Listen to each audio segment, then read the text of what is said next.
Anytime there is a snake bite or any poisonous bite, do not fear, do not panic.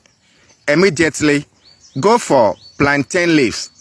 The plantain leaf, what you need is the new folded fresh one that is coming out from the middle.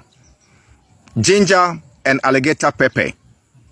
Blend them together and give 1 cup to the victim to drink.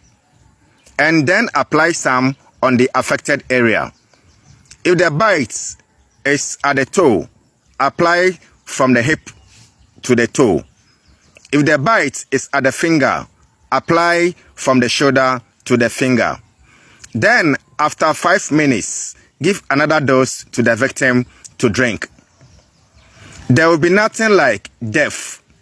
Please, save a life. Do not be terrified of snake bites.